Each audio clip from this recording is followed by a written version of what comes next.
মন দুদিক থেকে প্রবাহিত হয়, টু ডিরেকশনস। চেষ্টায় মনের গতিকে একটা নির্দিষ্ট জায়গায় বসানো যায়। একসময় মন শান্ত হয় এবং শান্ত হলে মনকে শক্তিশালী সহজেই করা যায়। মন যদি শক্তিশালী হয়, অসাধ্য সাধনও সম্ভবপর হয়। তখন আমাদের গোল খুব কাছে এসে যাবে।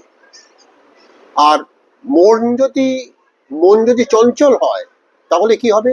মন চঞ্চল হলে আমরা সঠিকভাবে বসতে পারবো না, আমরা দুর্বল হয়ে যাব, অকেচো হয়ে পড়বে আমাদের শরীর। তাই মনকে একটা সুসামঞ্জস্যপূর্ণ পথে পরিচালিত করতে হবে। তাই এই মনের টু ডিরেকশনস যে ভাবটা, সেটা প্রত্যেক মানুষকে একটু মনে করতে হবে। মন যদি খারাপ হয়, শরীর খারাপ হবে। মন খারাপ হলে সর্বরোগ আপনাকে আক্রমণ করবে, স্বাস্থ্য খারাপ হয়ে যাবে। তার ফলে কি হবে? আমরা কোনো কাজ করতে যে একটা সঠিক ইচ্ছা, সেটা আর অর্জন করতে পারবো না।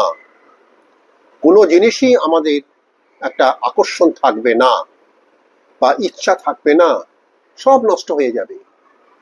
সুন্দর পৃথিবীর যে রূপ, যে বৈচিত্র্য, সেগুলি আমরা আর গ্রহণ করতে পারবো না। খুব সুন্দর মনোরম জায়গাতে যদি আমরা যাই, সেখানেও আমাদের মন ঠিকভাবে বজায় থাকবে না। কারণ কি? আমরা তখন দুর্বল, মনের দিক থেকে আমরা তখন দুর্বল, এবং এই দুর্বল মনে সৌন্দর্যকে উপভোগ করার কোনো ইচ্ছাই আমাদের থাকবে না। তাই আমার অনুরোধ, মনকে সঠিক রাখুন।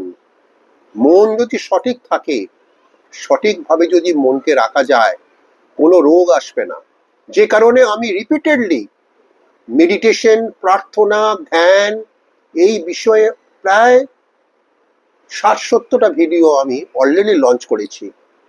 কারণ অধুনা সমাজ ব্যবস্থায় যে জটিল অবস্থা আমরা দেখতে পাচ্ছি, সেখানে অধিকাংশ মানুষই মনের রোগে ক্লান্ত, অবসাদ, এবং মানুষকে এই মনের রোগই মানুষকে অনেক ব্যাধি রোগের উপহার দিয়েছে। নমস্কার।